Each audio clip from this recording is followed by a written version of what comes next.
Assalamu alaikum wa rahmatullahi wa barakatuhu. Students, yesterday we have completed variables, and under that continuous and discrete variables, and then we have discussed how to prepare a frequency distribution. Okay, today inshallah we will see the adjustment in class interval. Okay, see when you see this table, okay, when you see this table, you see here, when you see this table, and when you see the income, the variable income, it is a continuous variable here, isn't it? So no such continuity is maintained when the classes are made. Okay, so we find gap or discontinuity between the upper limit of a class and the lower limit of the next class. Correct. See, for example, between the upper limit of the first class 899, can you all see? Between the upper limit of the first class, that is 899, and the lower limit of the second class, that is 900, we find a gap of 1. Correct. So this is see, how do we assure the continuity of a variable while classifying the data? See, this is achieved by making an adjustment in the class interval. So the adjustment is done in the following ways. I'll just tell you the ways. First is find the difference between the lower limit of the second class and the upper limit of the first class. See, for example, in this table, the lower limit of the second class is 900 and the upper limit of the first class is 899. So the difference between them is 1. 900 minus 899 is 1. Okay, and second is divide the difference obtained in by 2. Okay, so you have to divide the differences obtained. So how much is the differences here? 1. So you have to divide this 1 by 2. Okay, so you have to divide difference obtained in this class interval by 2.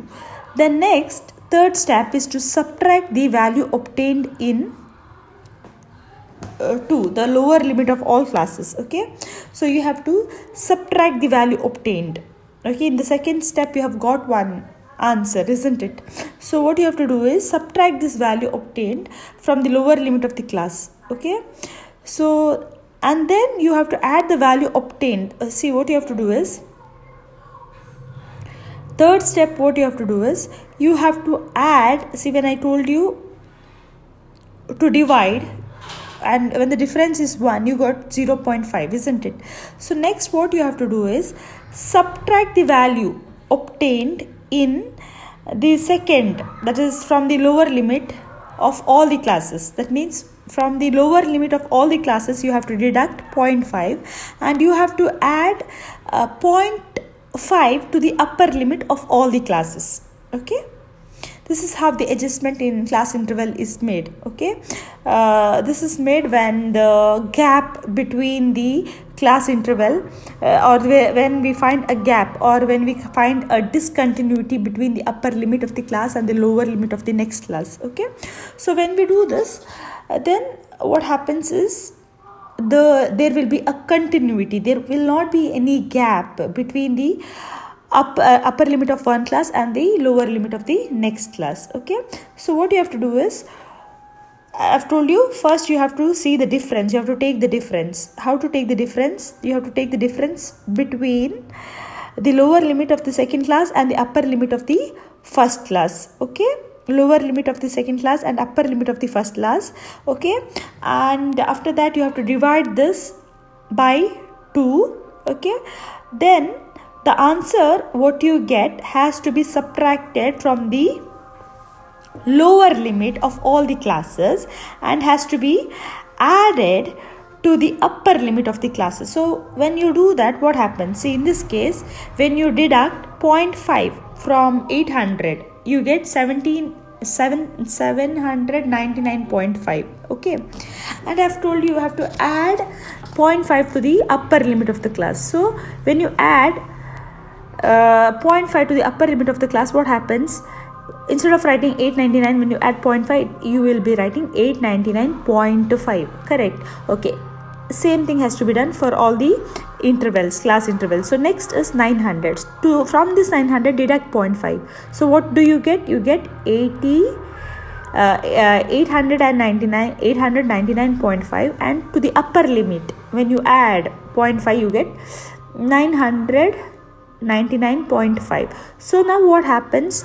The upper limit of one class will be equal to the lower limit of the next class. Just see this.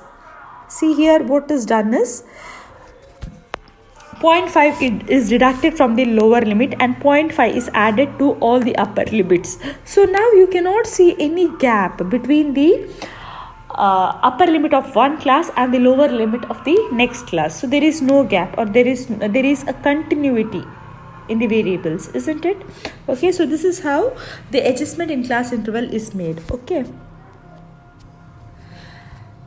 I hope this much is clear. Okay, now how should we get the frequency for each class?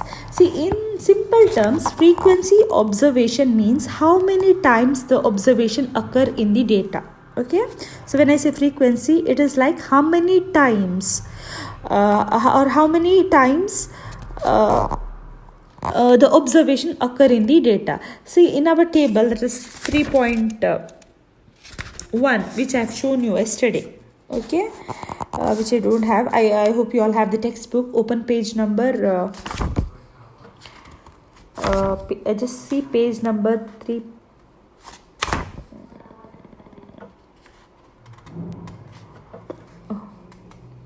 Yeah, you can open page number 24. There you can see. Okay, so when you see there, they have given you so many numbers there. Okay, they have given you so many numbers. Okay, in that, when you see 40, you can see how many times this 40 has come. Okay, or we observe that the value 40 occurs thrice, then the value 0 occurs once, and 49 occurs twice. Correct. So thus the frequency of 40 is 3, and 0 is 1, and 10 is 1, and 49 is 5, and so on. Okay, so but when the data are grouped in classes, as in our example 3, what was done in our last class, the class frequency refers to the number values in a particular class. Okay, so the counting of class frequency is done by tally marks against the particular class.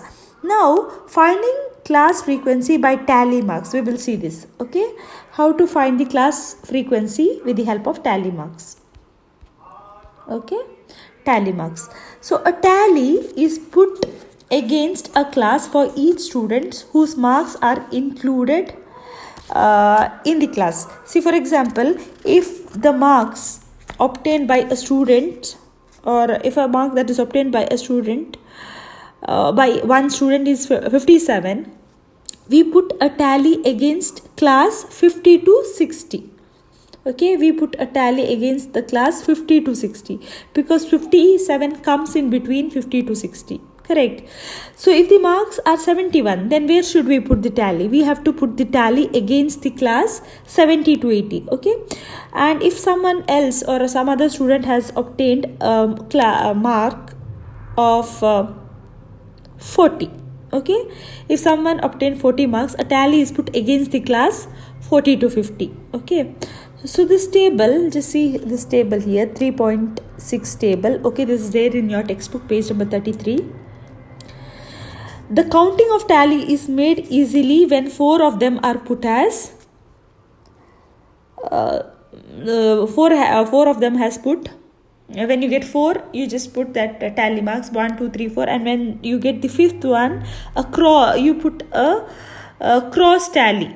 Okay, 5th tally is placed across them.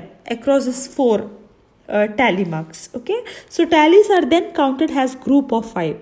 So if there are 16 tallies in a class, we put them as 5, 5, 5, and 1, like that. Okay, so this is grouped into 5. Okay, this is done for the sake of convenience. Okay, thus frequency is a class thus the frequency in a class is equal to the number of tallies against that class. Okay, I hope this is clear. It's very simple. Okay, So I've told you a tally is put against a class for each student whose marks are obtained, okay, in that class, okay, in this table. So you can see here 0 to 10, no one has scored 0 to 10, okay.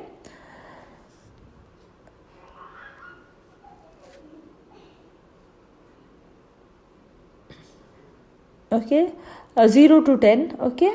So here 0 to 10, no one has scored 0 to 10. Observation is 0, so there won't be any tally mark.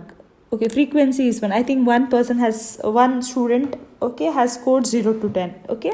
And next 10 to 20. So how many observations are there? 10, 14, 17, 12, 14, 12, 14, 14. Okay, there are altogether 9 students. 8 students, sorry. There are altogether 8 students who have scored marks from between 10 to 20, okay. So the total observation or the tally marks here put is 8, okay. Next is 20 to 30. So there are 6 students who has got marks between 20 to 30, okay. So here the upper limit, if it is 30, the upper limit will not be included because it will be counted in next class, okay. Has a lower limit, okay. So for example, if anyone is scoring 30, it will be counted in the next class. I hope this much is clear, okay. Okay, now next we will see the loss of information or data loss. See, the classification of data has a frequency distribution, has few of the shortcomings or a few of the disadvantages. See, while it is summarized, the raw data making is concise and comprehensive. It does not show the detail that are found in raw data, okay. So there is a loss of information in classifying raw data through though much is gained by summarizing it as a classified data. So once the data are grouped into classes, an individual observation has no significance in further statistical calculation. See, in our example 4 which we have done, okay, just open the textbook and see the example 4 which we have done. The class 20 to 30 contains 6 observation, correct. It contains 20 to 30, okay, or you just see this, okay. Okay, here when you see the class 20 to 30, it contains 6 observation, correct. So what are the observation here? 25, 25, 20, 22 and 25 and 28. So when this data are grouped as a class from 20 to 30 in the frequency distribution, the latter provides only the number of records in that class, that is frequency 6, but not their actual value. So all values in this class are assumed to be equal to the middle value of the class interval or class marks, that is 25. Okay, so further statistical calculation are based only on the values of class marks and not on the values of the observation in that class. So this is true for other classes as well, okay. So thus the use of class marks instead of actual value of the observation in statistical method involves considerably loss of information. However, being able to make more sense of the raw data has shown more than making up this, okay. Next we will see the frequency distribution with unequal classes, okay. Frequency distribution with unequal classes. So for now you all know what is frequency distribution, okay, of equal class interval, okay. Now you know how they are constructed out of raw data as well, okay. But in some cases, frequency distribution with unequal class interval are more appropriate. See, if you observe the frequency distribution from this table, see here, you will notice that most of the observation are concentrated in class 40 to 45, correct, 40 to 45. Okay, that is sorry, from 40 to concentrated in class 40 to 50, then 50 to 60, and 60 to 70. Okay, so there are 3 classes. So most of the observation are concentrated in these 3 classes. So their respective frequencies are 21, 23, and 19. It means that out of 100 students, 63, that is 21 plus 23 plus 19 students are concentrated in this class. Thus, the 63% or 63 percentage are in the middle range of 40 to 70, and the remaining 37% of the data are in the class 0 to 10, 10 to 20, 20 to 30, 30 to 40, 70 to 80, 80 to 90, and 90 to 100. So these class are populated with the observation. Okay.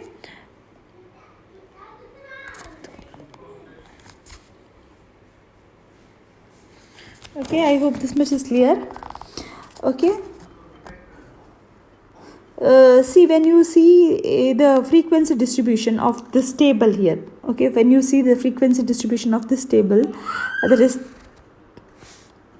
3.6, okay, this table, in terms of unequal classes, each of these classes, that is 40 to 50, 50 to 60, 60 to 70, are split into 2 classes. Like 40 to 50 is divided into 40 to 45 and 45 to 50 here.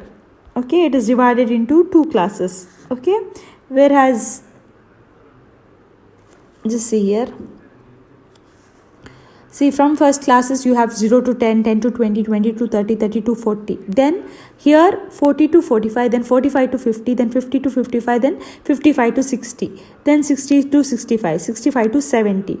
Okay, so this class is an unequal class because from first you have the limit or the class gap from 0 to 10 is 10. Okay, then from 10 to 20 also it is 10, then from 20 to 30 also it is 10, 30 to 40 it is 10, then 40 to 45 it is 5, then 45 to 50 it is again 5. So the new classes, that is from 40 to 45, 45 to 50, 50 to 55, then 55 to 60 or 60 to 65, and 65 to 70 have class interval of 5, whereas the other classes, that is from 0 to 10, 10 to 20, 20 to 30, 30 to 40, 70 to 80, and 80 to 90, and 90 to 100 has the class interval of 10. So the last column of this table, can you all see, shows the new values of class marked for these classes. See here. So then you have to compare them with the old values of class marks. Okay, in the table 36, the last table what I have shown you. Okay, you have to compare it with this. Okay, so notice that the observation in this class divided more from their old classes or old class marks value than their new class mark values. So thus the new class mark values are more representative of the data in these classes than the old values. Okay, so here the same table or the same frequency is put in the graph. Okay, it is a frequency curve of the distribution of 3.7 this thing. Okay, a table. Okay, the class marks of the table are plotted on x-axis here, and the frequency are plotted on the y-axis. Okay, I hope this much is clear to you all. Inshallah students, we will continue in our next class. If you have any doubt, please do contact me. Jazakallah khairan.